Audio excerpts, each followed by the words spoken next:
Yaxşı təhsilə can atmağa çalışanlar da var ki, Doğru. bəziləri düşünür ki, bunu xaricdə etsinlər, xaricdə təhsil alsınlar və bunun üçün də əslində çox tərəddüdlər olur. Aşağı düşünürsən ki, hansı ölkə, hansı şəhər, hansı universitet, hansı ixtisas üzrə. Amma bunun üçün təbii ki, ilk növbədə edəcəyiniz o proqramı üçün hazırlamaq lazımdır. Hazırlamaq və ilk lazımdır. növbədə ingilis dilini yaxşı bilmək Tamamilə lazımdır. doğrudur və bu ingilis dilini bilmək üçün əziz dostlar, müxtəlif kurslar var. Müxtəlif kurslarda isə siz bu dilin əsas, belə deyək, lazım olan hissəsini deməyim. Bu proqramlar IELTS ola bilər, TOEFL ola bilər, sonra nələr var?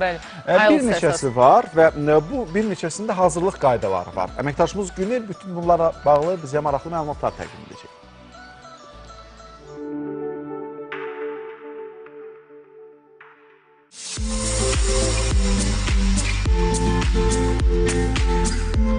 Xaricdə təhsil almağa qərar verdikdə bir çox suallar yaranır. Günlərlə, bəlkə də aylarla ixtisaslar və imtahanlar barədə araşdırma aparmaq lazım gəlir.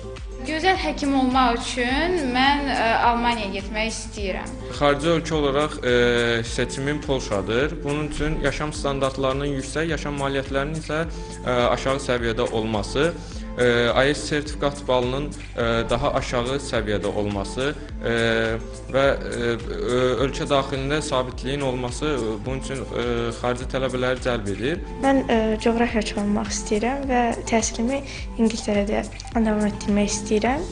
İngiltərədə təhsil alsam çox yaxşı bir coğrafiyaçı ola bilərəm. Təhsil alacağımız universiteti müəyyənləşdirdikdən sonra tələb olunan proqrama hazırlıq prosesi başlayır.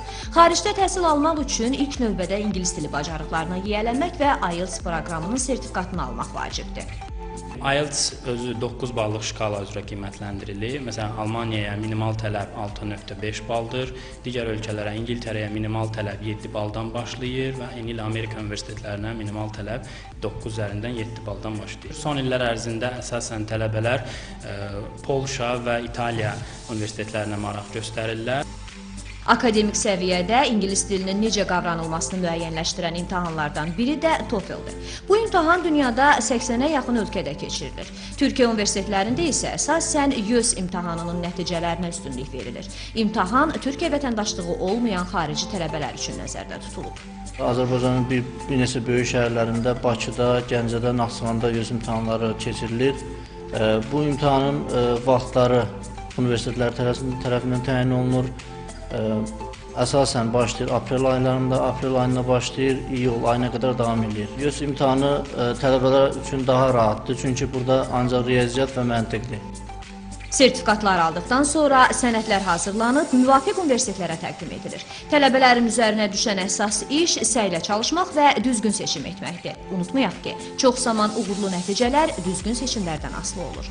Günel İlqar, Zaur Həşimov, Gönçəgül Kamal qızı, Telesəhər.